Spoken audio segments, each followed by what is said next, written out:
the laws that were written that presume there is a financial intermediary hit the reality of the 21st century where blockchain is a thing and there actually isn't an intermediary. You can pretend that the software developers who write non-custodial code that allows people to move their own Bitcoin with their own keys are the equivalent of that financial intermediary that, by the way, doesn't exist. And you can throw them in prison because they are not doing the KYC that the bank that doesn't exist would have had to do. If this becomes the law of the land, then basically all non-custodial tools are at risk in the United States. If you run a node, you can be put in prison. There hasn't been a more important moment, at least as far as law and policy is concerned, in Bitcoin than right now.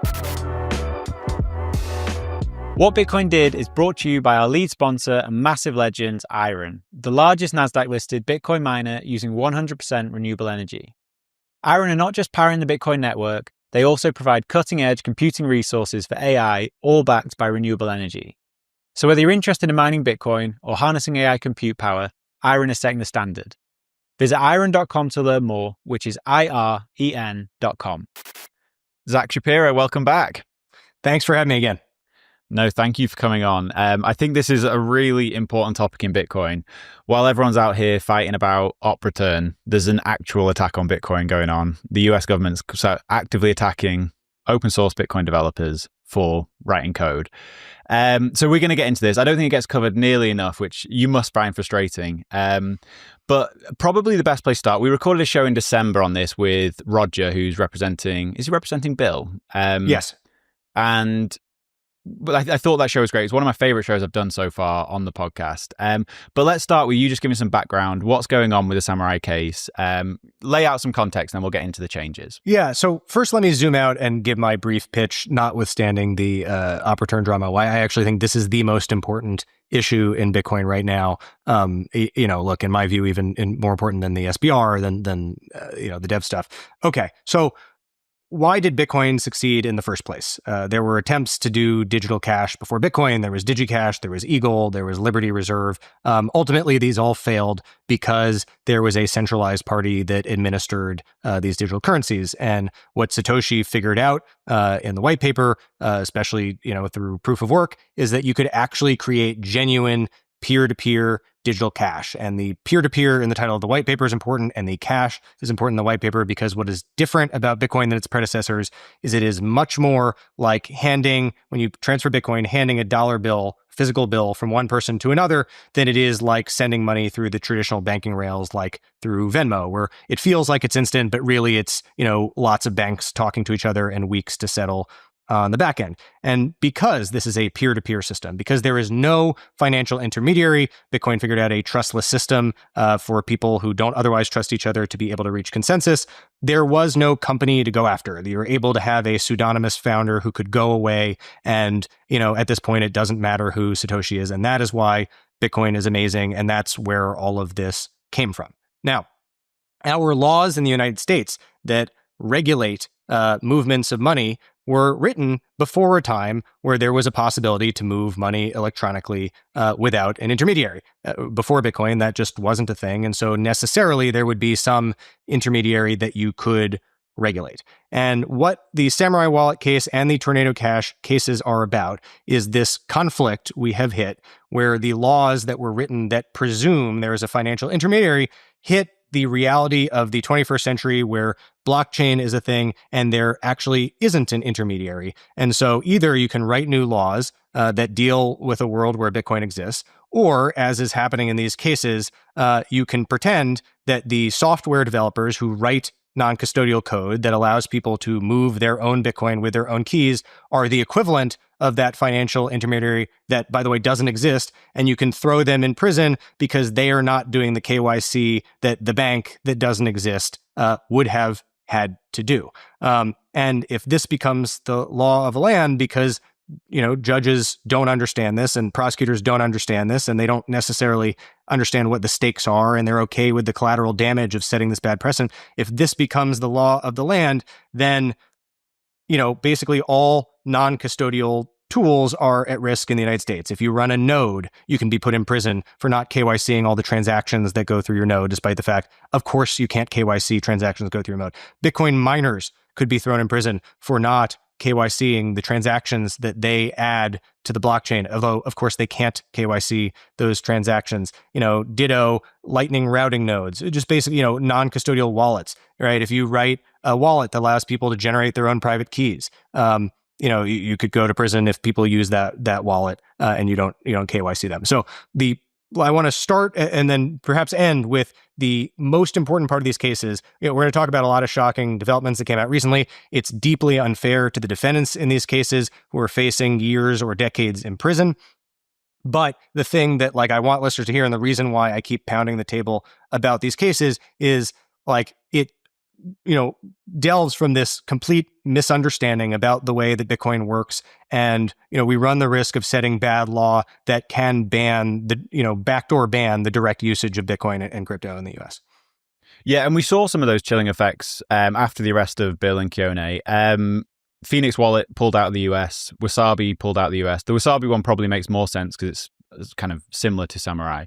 We've now seen Phoenix come back into the US market, so they must be seeing something promising on that side. I want to get into all of this, but just before we get into the Blanche Memo, which has recently come out, can you just explain what happened with Bill and Keone, their arrest, and what they're actually faced with? Yeah, so maybe one more step, of table setting before we get there. So back to this story about, Bitcoin is this peer-to-peer thing. Then we have the banking laws, we have the Bank Secrecy Act, and it was very unclear in the beginning how these laws applied to Bitcoin. So the US regulator that determines how the executive branch interprets the Bank Secrecy Act is called FinCEN. It's a part of the United States Treasury Department, and they put out guidance when new technologies arise about how they think the laws apply and how it should be enforced by federal law enforcement. And so they put out guidance first in 2013, essentially saying that Bitcoin itself is not a money transmitter, but Bitcoin exchanges are. And then they put out much more comprehensive guidance in 2019, looking at different business models, specifically wallets, multi-sig, ICOs, which were big at the time, privacy tools, et cetera. And, saying which of these, Bitcoin ATMs, which of these business models are money transmitters and subject to the Bank Secrecy Act and which are not. And this is, what lawyers and startups in the space have looked at to figure out, okay, when do we have these obligations and when don't we? And most lawyers who are familiar with this technology and who read FinCEN's 2019 guidance came to the conclusion that the guidance, which says you are a money transmitter if you accept and then transmits funds on behalf of the public and looks at what they call hosted wallets, or we would call custodial wallets, and said these are money transmitters, and then unhosted, or what we would call non-custodial wallets, said these are not. This guidance draws a distinction between custodial and non-custodial tools. Custodial tools are services, right? They are like a bank in some ways, and so they are subject to the Bank Secrecy Act. Non-custodial tools are just software, right? That users use their own keys, users use their own funds. It's just a tool that's not like a bank, and so that doesn't have to comply. So Samurai Wallet is a CoinJoin. It is a piece of software that helps a bunch of people send the same amount of Bitcoin at the same time to make that transaction more private, harder to figure out where the Bitcoin is going from and to on the blockchain. Specifically, it's, their tool called Whirlpool is a CoinJoin coordinator. Think of it like a sort of digital corkboard where you can say, hey, listen, I want to privately spend, 5 million Satoshis, and you find 5 other people that want to do that. And then you can all do that transaction at the same time. Again, just a piece of software. Samurai Wallet had a lawyer, Raphael, someone who's, pretty well known in Bitcoin circles, who, of course, looked at the 2019 guidance and said, you guys aren't money transmitters, right? I, as your lawyer, looked at the tools. It's non-custodial, looked at the guidance. Guidance says that non-custodial tools aren't subject to the Bank Secrecy Act. And so, of course, you don't have to KYC people. Okay. Fast forward, to 2024, April of 2024, the developers from Samurai Wallet are thrown in jail for 2 crimes, but most pertinently here for the crime of failing to register as a money transmitter with FinCEN. Now, recall the 2019 FinCEN guidance says essentially if you do not accept and then transmit money on behalf of the public, which, if it sounds like there's an intermediate step of having that money that's necessary if you're accepting and then transmitting it, certainly that's what it sounds like to me. Failing to register despite the fact that their software is custodial and never controlled user funds and really doesn't seem to fit in that guidance. So this, immediately raised alarm bells. This is when at BPI we started the peer-to-peer rights fund, because this seems like the government deeply misunderstanding what's going on. And there's been so far a year-long fight in this case about whether the Bank Secrecy Act applies to Samurai Wallet's tool. Now, moving to the Blanche Memo, on April 7th of this year, in 2025, the incoming Trump administration, the new Trump administration, put out a memo through the Deputy Attorney General of the United States, Todd Blanche. So the Deputy Attorney General is the number 2 person in the Justice Department, which is part of the executive branch, answers to the president, but they are in charge of law enforcement in the United States. They are in charge of the FBI, they're in charge of federal prosecutors, they're in charge of the policy that DOJ sets. And so they put out this memo called the Blanche Memo that says that, listen, there were a lot of missteps in the way that the Department of Justice acted in the Biden administration. And the worst of these offenses is, regulation by enforcement. It's, we're going to tell you what the rules are by going after you. And then the very worst, most pernicious form of this, which is regulation by indictment or regulation by criminal prosecution, where we're going to teach you what the rules are by putting you in prison and saying, guess what? These are the rules now. We're not going to do that anymore. And specifically, we're not going to do it with this statute called Section 1960, which is this failing to register with FinCEN as a money transmitter. And specifically, we're not going to do this with non-custodial mixing or tumbling tools for crypto, which obviously looks like it was meant to be about the Tornado Cash case and the Samurai Wallet case, which are the only 2 cases that fit that description. So Blanche Memo comes out on April 7th of this year. 3 days later, on April 10th, the defense lawyers, including Roger, who was on the show with us last time, write a letter to the federal prosecutors in this case and say to them, hey, our case seems to be what this Blanche Memo is about. This case you're continuing to bring in this new Trump administration, which has said that it wants to be friendly to crypto and a hospitable place for developers in America. This is completely inconsistent with the DOJ's new set of priorities. We think you should drop the case.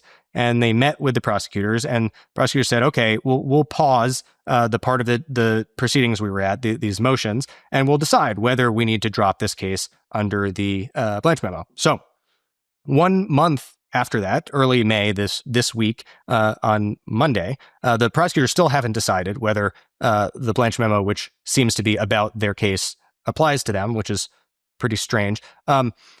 The defense counsel also filed what's called a motion to compel, or a Brady motion. Can I just jump in 1 second? I do want to come back to this. I don't want to ruin your flow, but you said something before that I want to just ask you a little bit about. So you said this is like regulation by indictment. Can you actually explain what that means? Is that because normally prosecutors have to go off laws, pre-existing rules and laws, and this is them prosecuting someone on something that doesn't exist in any kind of precedent? Yeah, so let's start with what regulation is in the American system in the first place, right? We have 3 branches of government. We have the legislature, the 2 houses, Congress and the Senate. Their job is to write the laws, and they are the most democratic branch. They're elected by the people. They're sort of supposed to have the most power, and they're called, the first among equal branches.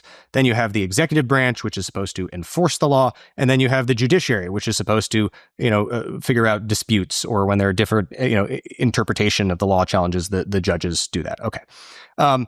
However, our laws have gotten really complicated, and Congress has gotten really lazy, and sometimes there are laws that, the way they are written by Congress don't answer how they apply in every situation. And the courts can only get involved when there's called a judicial dispute, right? When there are 2 parties that have like an actual real dispute, then judges can get involved. But then there's this sort of middle space of cases where there's not yet a live dispute for judges to decide, but it's not necessarily super clear from the text of some law that Congress wrote, and that is what the regulatory agencies do, or the departments. And so those are in the executive branch, right? They ultimately answer to the President of the United States. The SEC is an example. The Department of Justice is an example. The Treasury Department is an example. And their job is to promulgate regulations which basically shape the enforcement priorities for the executive branch. Here's how we sort of understand what the laws that Congress passed, and here's how they're going to be enforced. And so the sort of regulations we're talking about here are interpreting who is a money transmitter, who is subject to the Bank Secrecy Act, which is a law that Congress wrote. And Treasury, the relevant regulator here, specifically FinCEN, which is the subpart of Treasury that's relevant, put out that 2019 guidance. And they said, you are a money transmitter if you accept and transmit funds on behalf of the public. Most of us who are lawyers who look at that think that's actually pretty clear about you need to be custodial in the context of crypto tools.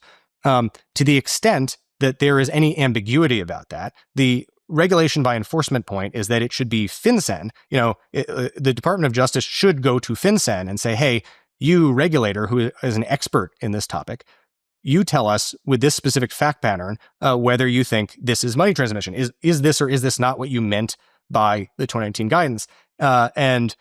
Instead, until Monday, what we thought happened is that the DOJ didn't go to FinCEN. They just kind of decided on their own, we would like the 2019 guidance to be broader than everyone understood it to be. So we're just going to take our own interpretation of the guidance, forget what, Treasury may or may not say, and we are going to try and get this broader interpretation to become the law by bringing these criminal cases, by throwing people in prison and trying to get a judge to agree with us. This episode is brought to you by River, the best place for Bitcoiners and businesses to buy Bitcoin. With River, you can set up zero-fee recurring buys, making stacking sats effortless. And while you're waiting for the perfect buying opportunity, River lets you earn daily interest on your cash balance paid in Bitcoin, which outperforms most high-yield savings accounts. What really sets River apart is their unmatched dedication to security. You have peace of mind knowing that River has monthly proof of reserves and holds all Bitcoin in multi-sig cold storage. And with US-based phone support, you'll always have someone ready to help. To open an account, go to river.com/WBD and earn up to $100 in Bitcoin when you buy. That's river.com/WBD. This episode is brought to you by AnchorWatch. The thing that keeps me up at night is the idea of a critical error with my Bitcoin cold storage. This is where AnchorWatch comes in. With AnchorWatch, you're protected by their time-locked multi-sig vault and with your own A+ rated Lloyd's of London backed insurance policy. You get to hold your keys, AnchorWatch holds the risk. Whether you're worried about inheritance planning, wrench attacks, natural disasters, or your own mistakes, you're protected by AnchorWatch. Rates for fully insured custody start as low as 0.55% and are available for individual and commercial customers located in the US. Speak to AnchorWatch for a quote and for more details about your security options and coverage. Visit anchorwatch.com today, which is anchorwatch.com. I also want to give a quick shout out to the Human Rights Foundation's Financial Freedom Report.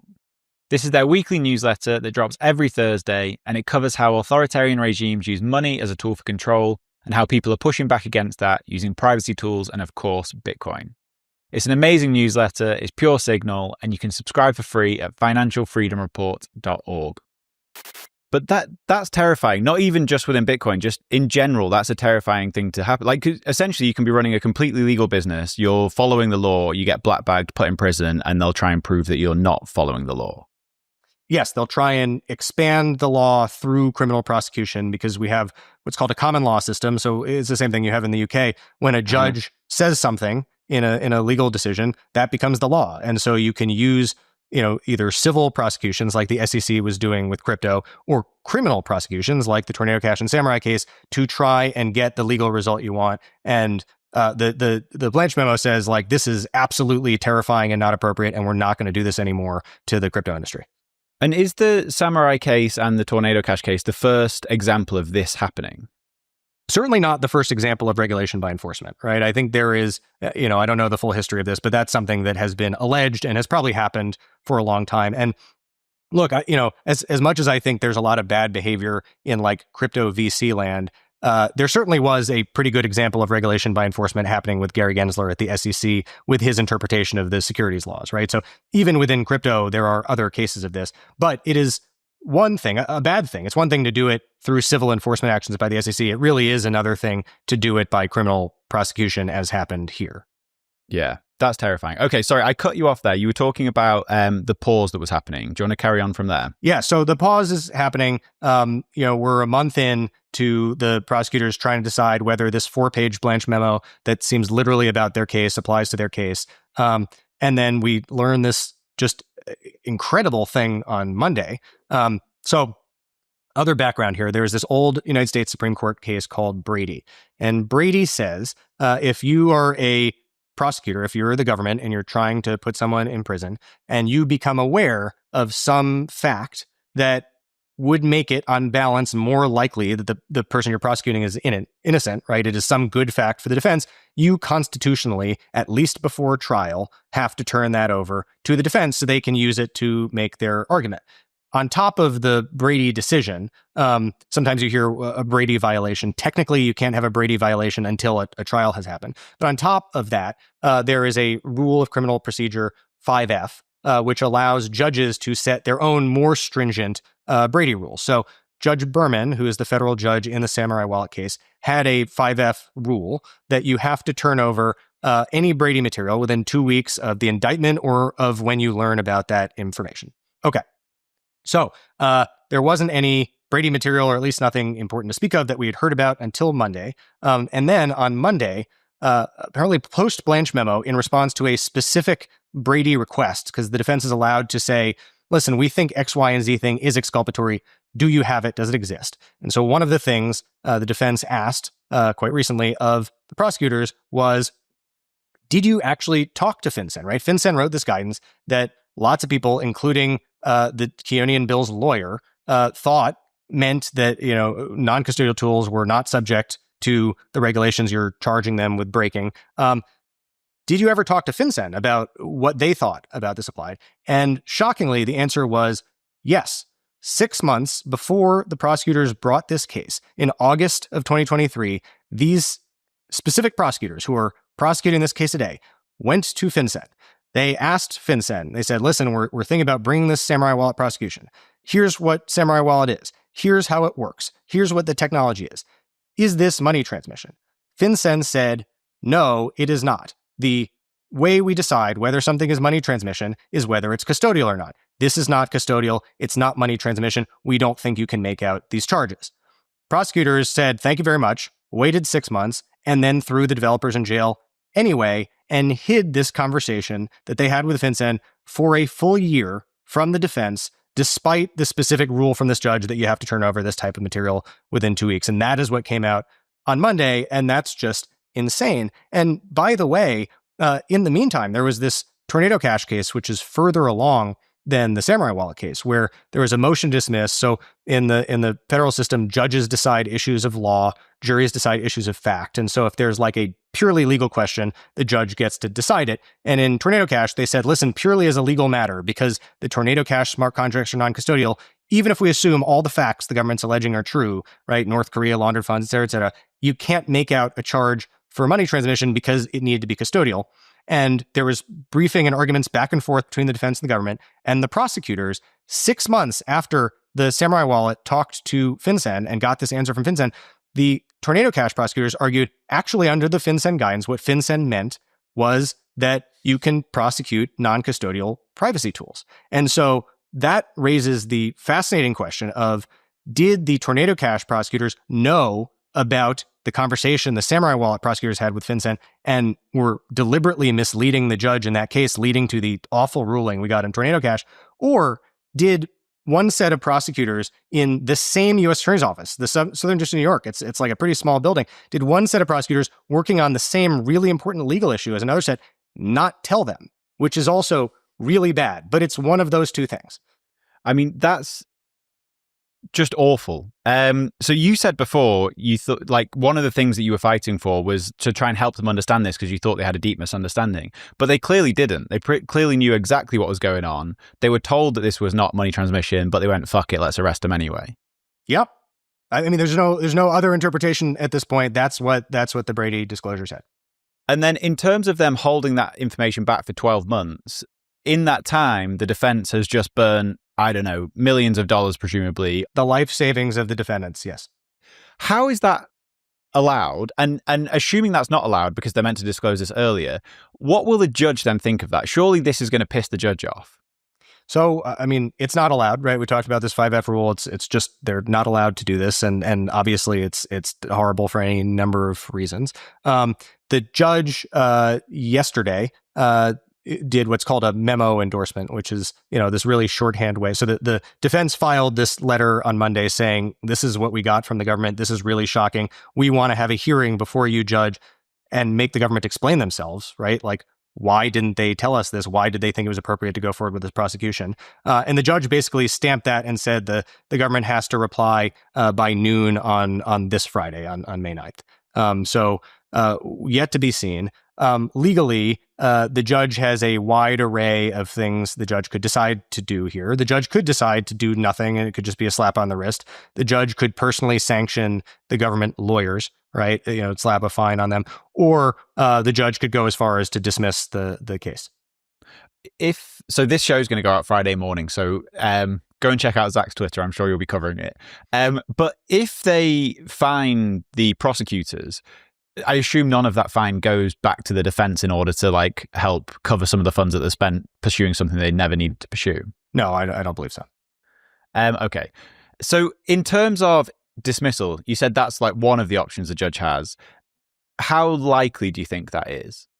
To be honest, I'm not holding my breath. I mean, if I were the judge, I would be livid about this. This is just insane that the government is saying with a straight face these guys were failing to register with FinCEN when they knew that FinCEN didn't think they were money transmitters. I mean, just imagine the government is putting you in prison for not registering with FinCEN. If they had gone to register with FinCEN, right? And I've actually had these conversations with clients where we're like, do we have to register? There are closer cases out there. And if FinCEN thinks that you're not a money transmitter, they won't let you register. You're not going to get a money transmitter license, right? And so FinCEN would have said no. And the DOJ would have said, well, what does FinCEN know about this? We're going to put you in prison for not registering. It's just so absurd. In addition to what we talked about at the beginning, which keep remembering, this is going to set ruinous precedent that will basically ban using crypto if this goes the wrong way. It's also just deeply insane that you would bring this case under those set of circumstances. In my completely naive non-lawyer perspective, from my perspective, I can't see how, even if this case doesn't get dismissed, how is this not enough for the judge just to throw it out when it does get to court? I mean, I really hope it is. So, assuming the judge doesn't dismiss either of the charges, the next step in this case will be a motion to dismiss, and the defense will definitely move to dismiss the money transmission charges. And certainly a big part of that argument will be this was called a notice defense. So under the United States Constitution, you can't throw someone in prison for a law that they didn't have adequate notice applied. That they couldn't have even followed if they wanted, because if they went to FinCEN, they'd have told them to do one. Exactly. I think that is going to be a very big part of the motion to dismiss, if it comes to that. And I hope the judge will do the right thing. I mean, I will, with Peter Van Valkenburg at Coin Center, we're going to do an amicus brief and try and make this point. I hope the right thing happens. Last hearing I went to on this, admittedly before all these revelations, but after, two bipartisan senators, Cynthia Lummis and Ron Wyden, wrote a letter making some of these points, the judge didn't really seem to understand or be impressed by this argument. So, really rolling the dice there. But yes, I hope it gets dismissed. I hope if it doesn't get dismissed that a jury comes out the right way on this. But it's pretty scary. Yeah. Can we talk a bit about the judge? Who is he? And do you think they've been given a fair judge who does understand what's going on here? So, it's Judge Berman. He's in his 80s. I don't think he's like a radical partisan judge. I do think in general, particularly in the Southern District of New York, where I used to work there, right? I was a law clerk for a judge, sitting on the same bench. I also worked in the Second Circuit, which is in the same building, which is the appellate court that sits over the Southern District of New York. I will say there is a little bit of a systemic bias in favor of the government. Many of the judges there, this is starting to change a little bit. Many of the judges used to be SDNY prosecutors themselves. And so I think there is a tendency to kind of, in the absence of really deeply understanding this yourself, kind of trust what the SDNY prosecutors are saying. And to be clear, SDNY, it's the best prosecutor's office in the United States. It's the very smartest lawyers from the very best law schools. I have friends who work there. And so by and large, these are pretty trustworthy lawyers. But this case is one of these aberrations where both the theory doesn't make any sense, is a miscarriage of justice, and it looks like there was just plain prosecutorial misconduct. So, maybe I'm really curious, like if and when there's a hearing about this, which I expect there will be, to see the judge's tone, and that'll be a better time to ask me about how likely is the judge to do the right thing here. But the last hearing I went to was not hugely confidence inspiring. Okay, and then in terms of from the prosecutor side, why are they doing this? What's the agenda that they're trying to follow? Is this basically like a hangover from the Biden administration, the kind of like anti-crypto army, Elizabeth Warren stuff? Yeah, the cynical, but oftentimes I feel like the cynical part of me tends to be right. The cynical part of me thinks that the biggest factor here is that this is a case that these people have worked on for years, and they think that it's striking a blow against money laundering, and they don't want to have to back away from this case that they worked really hard on. They don't want to lose. I think this is in some ways absolutely a hangover from the sort of Biden administration, specifically the like Gensler-Warren anti-crypto axis. One sort of interesting parallel with this case is Elizabeth Warren is probably the largest enemy of Bitcoin in the government, and she's actually a pretty smart person who I think understands Bitcoin and crypto pretty well. And she came up with a pretty clever idea. She knew that it would not be popular on Capitol Hill to just ban crypto, right? To ban Bitcoin. But she came up with this idea.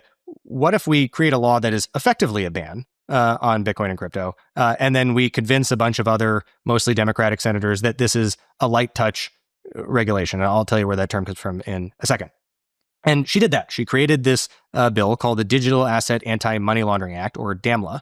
And it is an effective ban on crypto by specifically pointing out all of the relevant actors in the crypto space, so Bitcoin miners, node runners, DeFi front ends, et cetera, and saying these are all money transmitters. And she knows perfectly well that if they're money transmitters, the Bank Secrecy Act applies. They can't comply with that. And therefore, they have to leave the country or go to prison.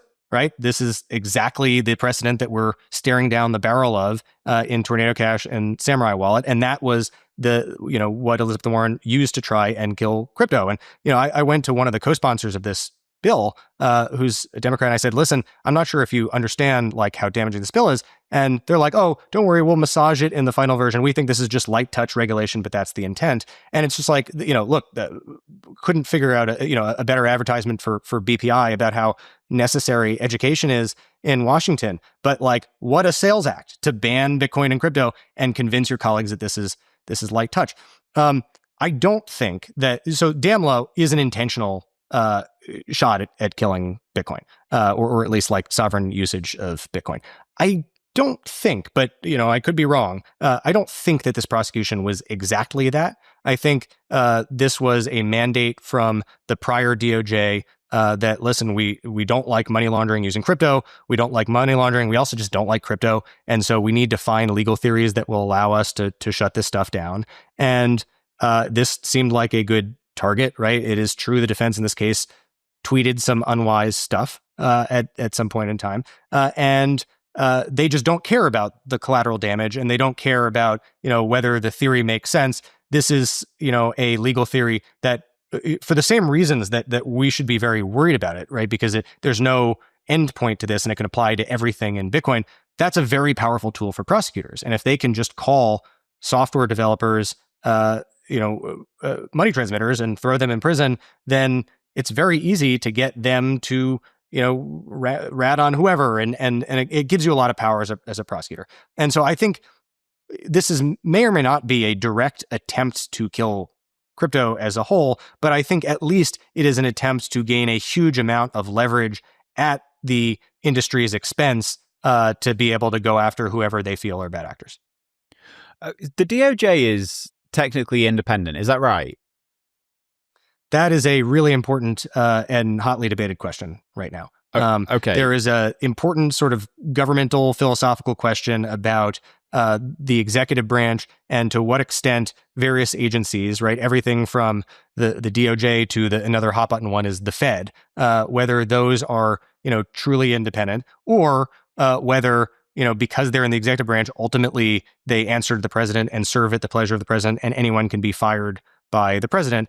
And so far, the new Trump administration has taken, about expansive a view as you possibly could about how much of the power of the executive branch flows to the president. This is sometimes called the unitary executive theory.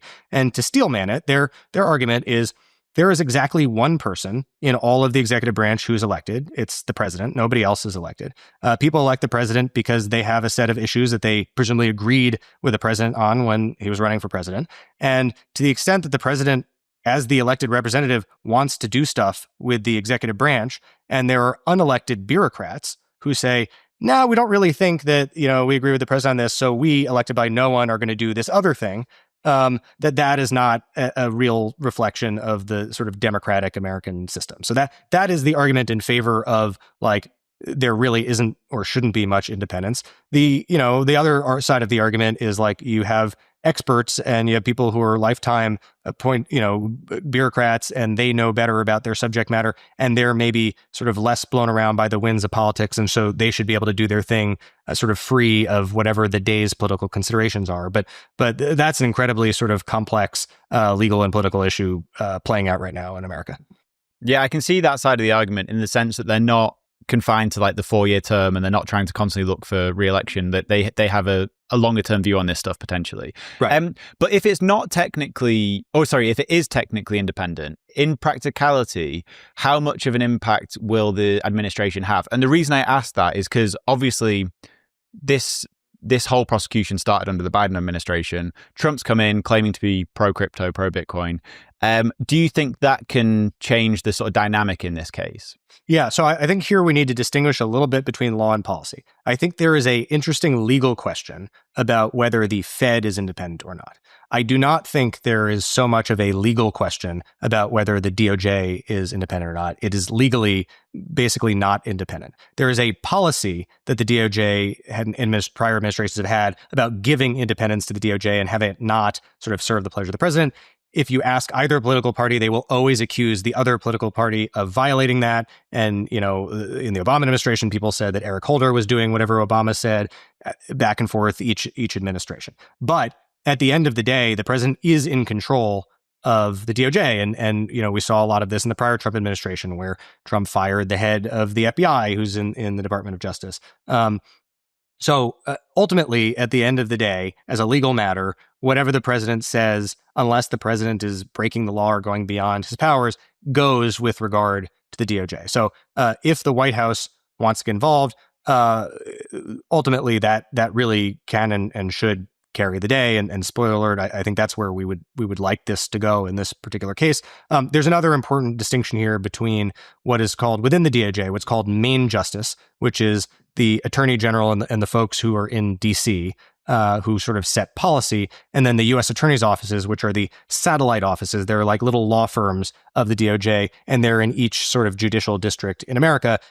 Here in New York, we have 4 of these federal judicial districts. We have the northern, southern, eastern, and western. And so the one we're talking about here is the most famous one, the Southern District of New York, which covers Manhattan and the Bronx and parts of Westchester. I live in the Eastern District in Brooklyn. But anyway, so the prosecutors here first answer to the U.S. attorney for the Southern District of New York, who there is a new one, Jay Clayton, who interestingly was until recently a crypto VC. So he really should understand these issues. And then Jay Clayton, the U.S. attorney, answers ultimately to the Attorney General Pam Bondi, who ultimately answers to the President Donald Trump. This episode is brought to you by Casa, the leading Bitcoin self-custody solution.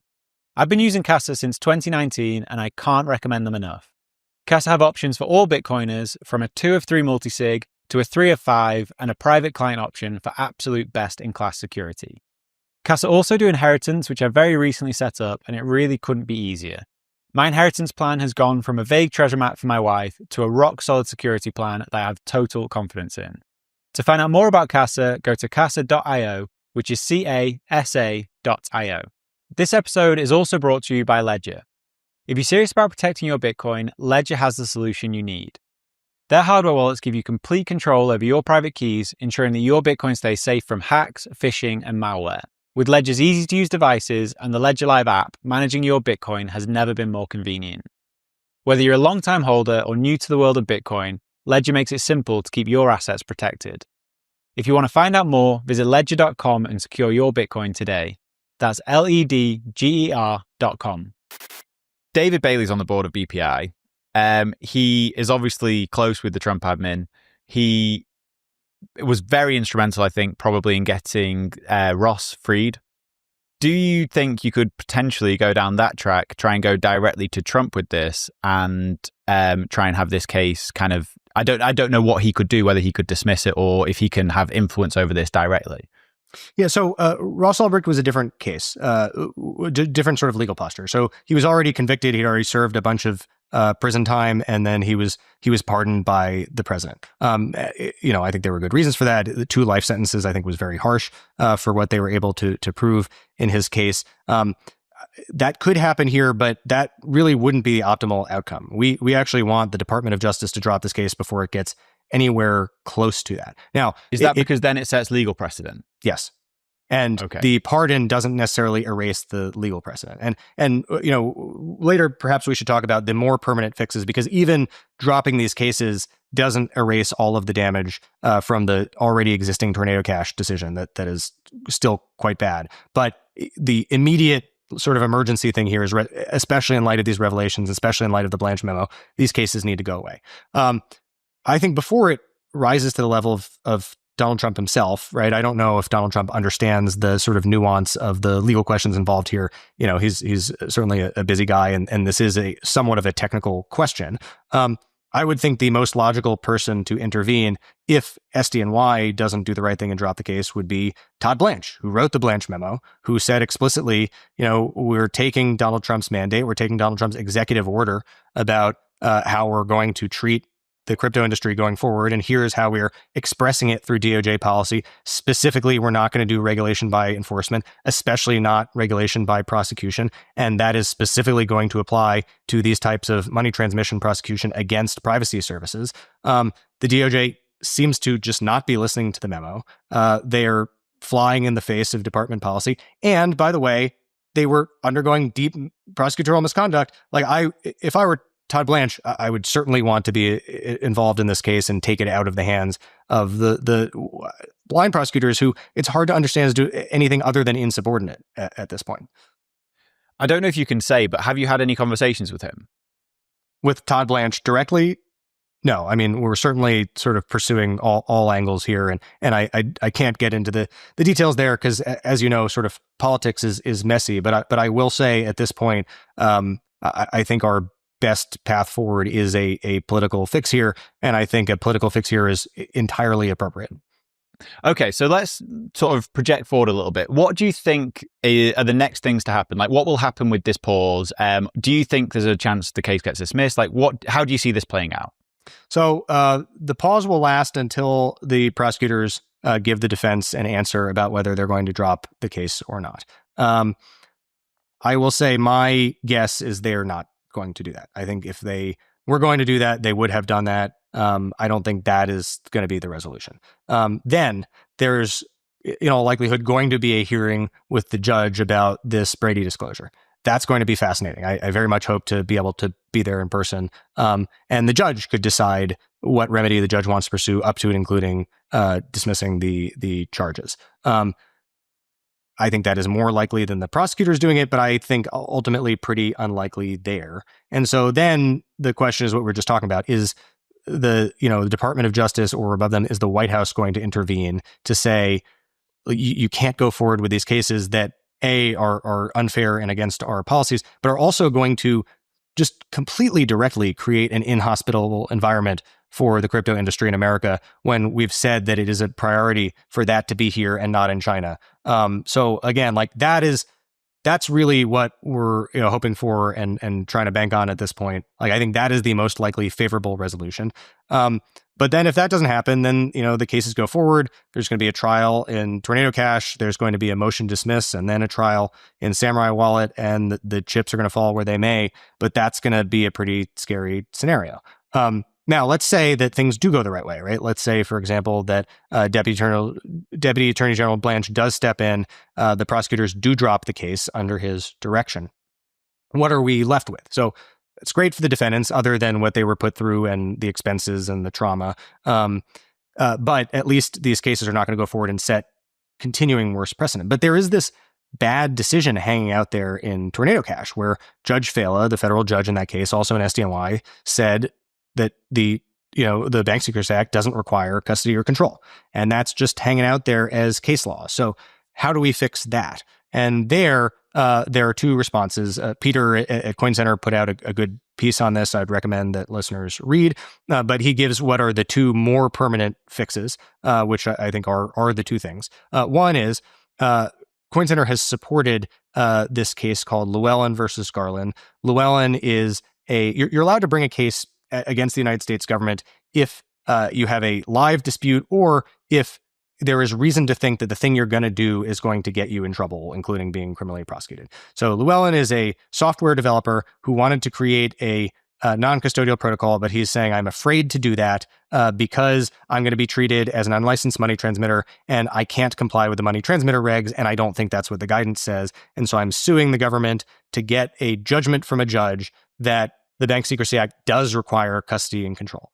So if they win on that case, and especially if they win at that case in an appellate court, that will erase the bad precedent in the Tornado Cash case. So that is the first sort of longer term solution. And so that's important. Even if Tornado Cash and Samurai go the right ways, we want to be supportive of that case. Another thing that, would be a good short term fix before we get to the big fix is FinCEN putting up new guidance, right? The last time they did guidance was 2019. They should, I think, do it again and be unbelievably clear that in order to be a money transmitter, you need custody or control. We all thought they meant that in 2019. We now know they did mean that in 2019, but I think they should, say it 6 ways from Sunday so that there's not any way a judge or a prosecutor could possibly ever be confused about that. But then the big fix here, and what I expect to be a priority, at BPI over the next, couple of years is getting into federal law, right? So we started this conversation with the federal laws that apply to illicit finance were written at a time before Bitcoin, and they didn't contemplate the possibility that you could have electronic transfers of money without an intermediary. Well, we need new laws that deal with the technology as exists today. And there is such a draft bill from Tom Emmer called the Blockchain Regulatory Certainty Act, which would solve this problem in the most robust way, which is an actual law passed by Congress that makes clear whatever FinCEN thinks, whatever judges think, et cetera, the Bank Secrecy Act definitively, as a matter of U.S. law, does not apply to non-custodial tools. And best case scenario is to get that passed. And that is the most permanent solution to this issue. In terms of how long this, specifically to this case, how long do you think it will take to play out? Because Bill and Keone, obviously they're not in jail, but they're under house arrest, I believe. Would they want this to go through quite quickly, or are they happy to kind of sit and wait for this whole thing to play out? I think they want this to go. I mean, if it's going to be a political solution, if it's going to be the prosecutors drop the case, or the judge dismisses the case, or the Department of Justice or the White House intervene, that's soon, right? There is a short window for that to happen, hence the urgency of my finding every possible outlet to shout this from the hills. And so we want to create a movement around this. We want to create sort of political momentum. I've already heard that, there have been legislators who are taken interest in this and reached out. So all of the attention on Twitter and from Bitcoiners, it actually is making a difference. But now is the time for that solution. And I would expect that to happen quickly. If it doesn't happen now, it's going to be a very long, drawn-out process, right? It's going to be, another year or two, at least for this case to resolve. And then there's going to be an appeal, and that's going to be another year or two. And then who knows what the next administration is going to do with this stuff. Yeah, okay. So in terms of anyone listening to the show who wants to help, what do you want them to do? Do you still want people to donate to the Peer-to-Peer Foundation? Yeah, I mean, absolutely. We want to be able to help the Defense Council here fund as much as they can do right now. But the other thing I think that is incredibly time sensitive, I mean, listen, if you can make noise about this on social media in a way that people can see, that's great. Even better, if you can call your elected representative and say, listen, this is a huge issue that affects lots of digital asset users in the United States, and then get your elected representatives to put pressure on the administration, or at least tell them this is a thing that American Bitcoiners care about. I do think that will make a difference. I do think that Donald Trump cares about Bitcoiners as a constituency. I do think that Deputy Attorney General Todd Blanche meant what he said in the memo, that it's the department's policy not to do these regulation by prosecution cases, that they do want to create regulatory clarity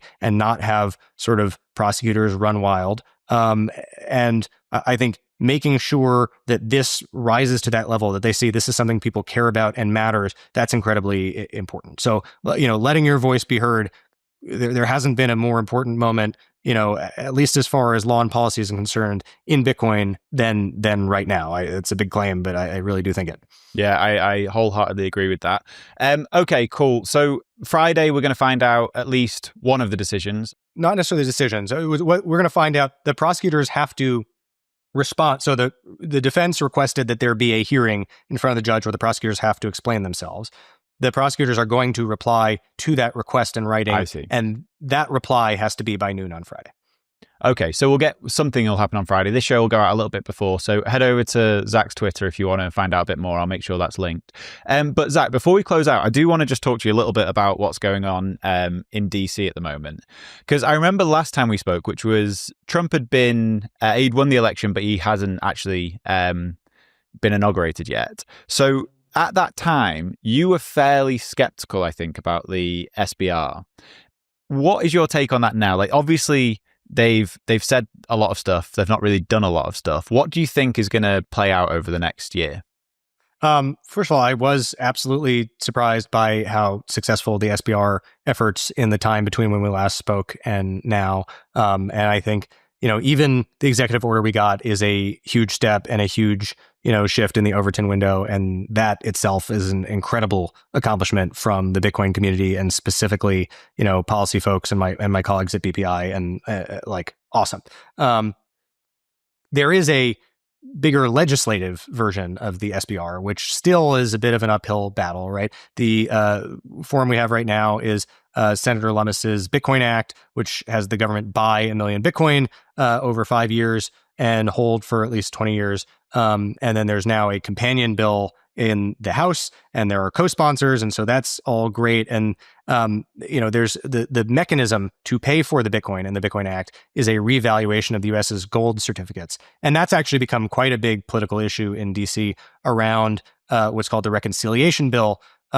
So if you have a budget-neutral fiscal bill where everything sort of is paid for, you can get it through with 50 votes through the Senate instead of 60, which means that you could pass it with all Republicans without any Democrats. And some of the Republicans have started to notice that there is this accounting trick you can do where, as a legislative matter, the gold held at the Fed is valued at $42 an ounce, and it's trading at something like $3,400 on the open market. And so if we change that law, that creates about $1 trillion credit from the Fed to the Treasury that the Treasury can spend on basically whatever, right? Fund the sovereign wealth fund, buy Bitcoin, do also, retire debt. And I think the Republicans have started to think to themselves, this is a one-time thing. We could do it now, or we could let, the Democratic Congress under President Alexandria Ocasio-Cortez do it.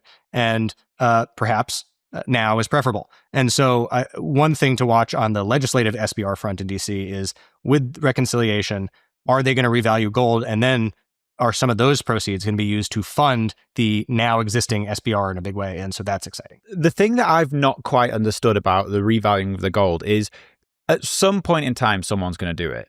So surely the current administration think, well, why not us? Why not free up all this money instead of letting it go another 3 years and then the next administration doing it? Like, is there not an urgency just to do it now because someone's eventually going to do it? Yeah, no, I think that is the conversation that's happening. Now, it's not the administration, it's Congress that has to do it, right? So you got to convince 50 Republican senators to get on board with this. I think for exactly the reason you said, I think there's actually a pretty meaningful chance that it'll happen. The counter argument is essentially a form of money printing. And, with all this tariff stuff, with Trump running on trying to lower inflation, is now the time to print $1 trillion. That's the debate. I see. And if they do that, what are the actual chances that goes to buying Bitcoin? I think it changes every day, and probably at BPI we're a little bit too close to that conversation to have like an objective stance. But real chances. We are, I think this idea came into popular consciousness through the Bitcoin Act. And we're, working very hard to make sure that Bitcoin doesn't get forgotten as a priority, if and when this revaluation happens. Do you think it has been forgotten, just at least in the interim with all the tariff stuff happening? Has this been pushed kind of like to the back burner, really? I think the Bitcoin Act is maybe not the thing that is at the forefront of people's mind in DC right now. But among the people who are considering revaluing the gold and then what we're going to do with those proceeds, I think Bitcoin is very much a part of that conversation. Okay, interesting. Sorry, I cut you off when you were getting onto the stablecoin bit, which is very interesting. Like when I was in DC at the summit a couple of months ago, Paolo was obviously there.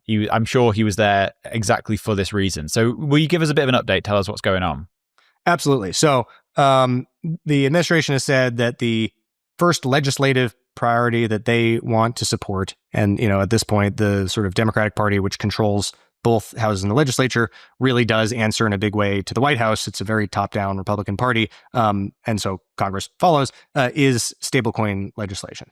Sort of background on stablecoin legislation. Stablecoins are currently legal in the United States, right? They're I think the only thing other than Bitcoin that's found meaningful product market fit, both as a store of value abroad for people that don't have access to dollars or U.S. bank accounts, and domestically, mostly internationally, as mediums of exchange, right?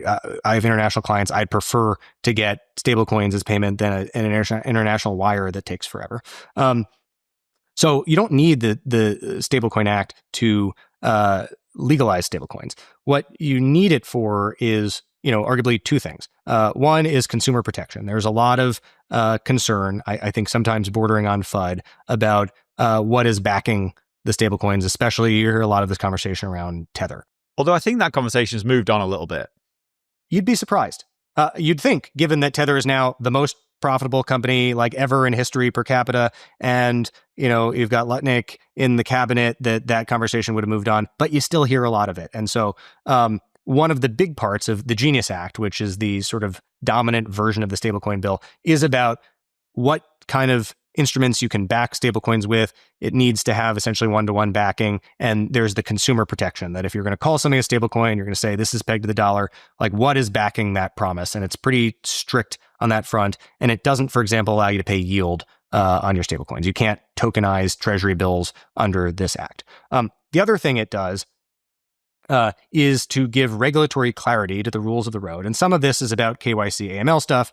But a lot of this is there are traditional financial institutions, right? Whether those are banks or huge asset managers like BlackRock, or online payments companies like Stripe or exchanges like Robinhood that would love to use stablecoins as their rails, because stablecoins are a much more efficient way to move money, right? Just like Bitcoin, it's a cash-like asset. Yes, there is the Oracle problem, and you need cash in a bank account somewhere to give it its value. But in terms of the way it settles, is like, basically instantly and for free, right? Not necessarily on Bitcoin main chain, but, Tether is coming to Lightning, and that will basically be instant and free settlement. And on, other blockchains, Tron, Solana, like it's pretty fast and pretty cheap. And so using stablecoins as rails and having large financial institutions issue their own stablecoin, I think would add a lot of legitimacy to the crypto industry, which, you may or may not, if you're a listener to this podcast, think is a good thing. But certainly the crypto industry is jazzed about it.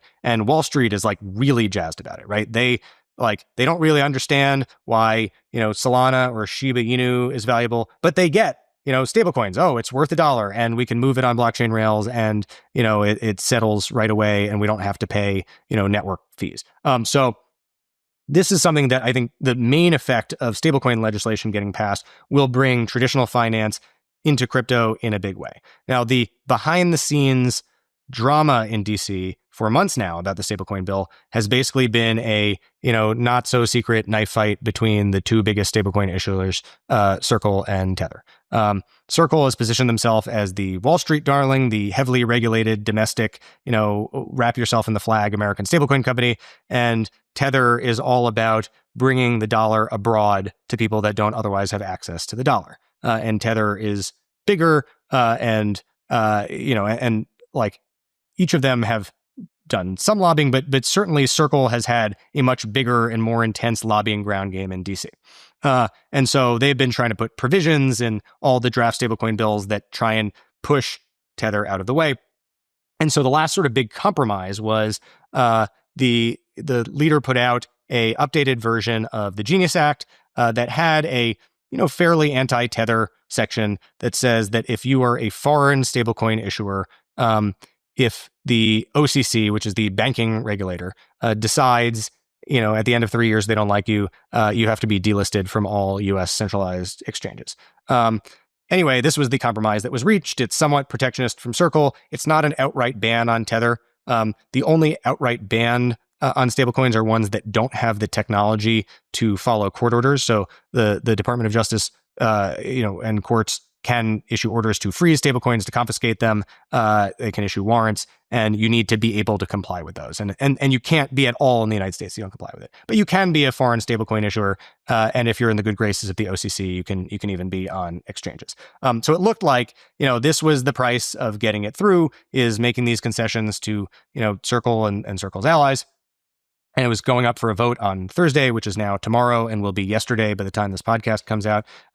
And that was totally going to happen. In the meantime, Donald Trump announces, first, I guess he had previously announced that, the top 220 holders of his meme coin were invited to a private dinner in the White House. And then his DeFi project, World Liberty Financial, announced that they were doing a stablecoin.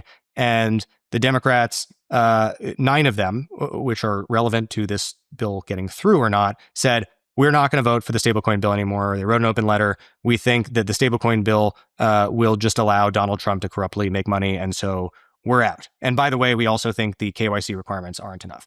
That latter part, I think, doesn't make a lot of sense. It's actually a pretty stringent KYC restrictions in the act. I think this was the Warren camp trying to, knife it a little bit. But where we are now is scrambling to see if any of those Democrats who had previously said they were going to vote for the bill, right, which was a bipartisan bill, can be won back, and what are the concessions that need to be given to them so that they can have political cover to once again vote for this bill. So far as I know, it is going for a vote on Thursday, and so we'll find out. And whether or not it's likely to pass now really depends on who you ask in D.C., but it's coming down to the wire. I want to know why Trump thought that was a good time to announce it. Would you not let this all go through and then announce? Yeah. Interesting. Yeah. So you talked about yield before, which I think is really interesting when it comes to stablecoins. Obviously, you said Tether are one of the most profitable companies ever. They're more profitable than BlackRock, and they get that because of the yield on treasuries. Do you think it's likely that in near future they will be able to offer yield to the customer?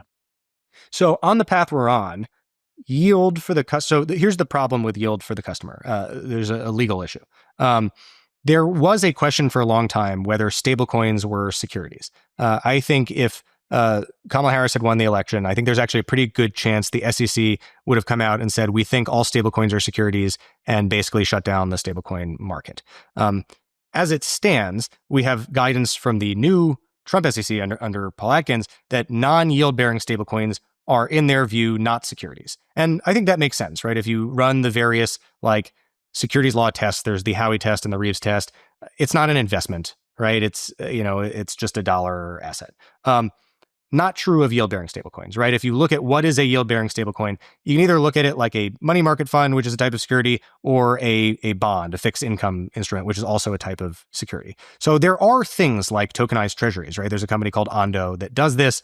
BlackRock has, through their Buildle project, they have tokenized treasuries. And those are available and legal, but they're securities. And so there's not a way to do public securities on the blockchain. There just isn't a legal framework for that yet. That would have to be created by a market structure bill. So you could have sort of made an exception to the securities laws in the Genius Act to say, by the way, notwithstanding everything in current U.S. securities laws, we're going to deem yield-bearing stablecoins not securities. But that wasn't part of the political compromise that was reached. So whether or not yield-bearing stablecoins are going to be legal for retail, right? Whether they can actually trade on the blockchain in the way that regular stablecoins will is going to depend on the market structure bill that ultimately gets passed, which we think is going to be the next legislative agenda. And so, we just got yesterday or today, the first potential draft of such a bill. It's likely to change a lot. I don't remember what it says specifically about this, but I think at the end of the day,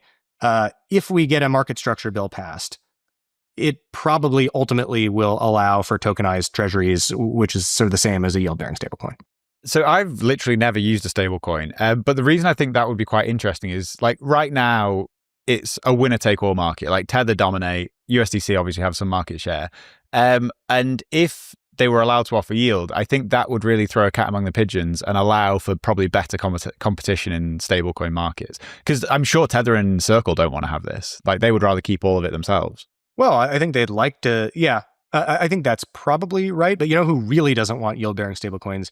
The banks, right? If you hear most of the anti-yield-bearing stablecoin talking points, I was just having a back and forth with someone on Twitter about this today.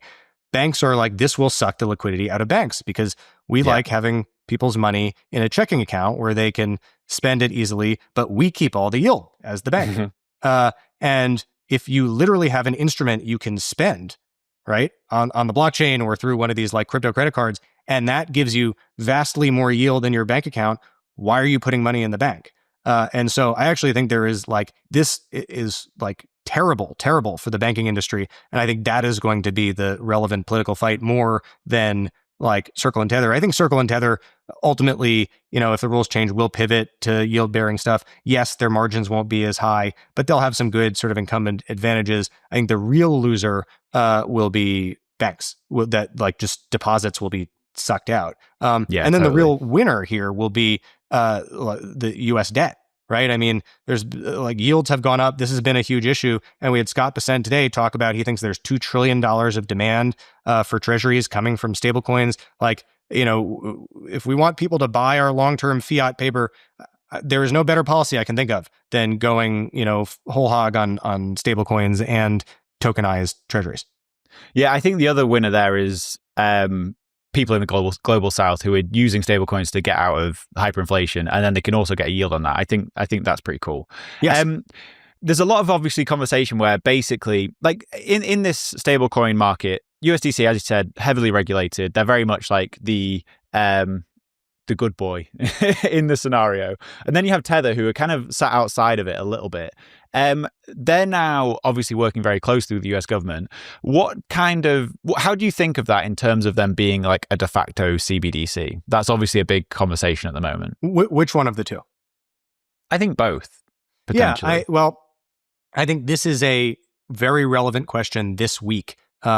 So, we talked about where we are with the stablecoin bill. We had a defection by these 9 Democrats. And what we're waiting to see is what, if any, concessions will need to be added to the bill to appease these Democrats so they'll sign on to it. So briefly, there was a discussion on tacking on the Blockchain Regulatory Certainty Act, which would have just been like amazing, right? Like, oh, we're going to solve the Samurai and Tornado Cash problem, and that doesn't seem to be happening.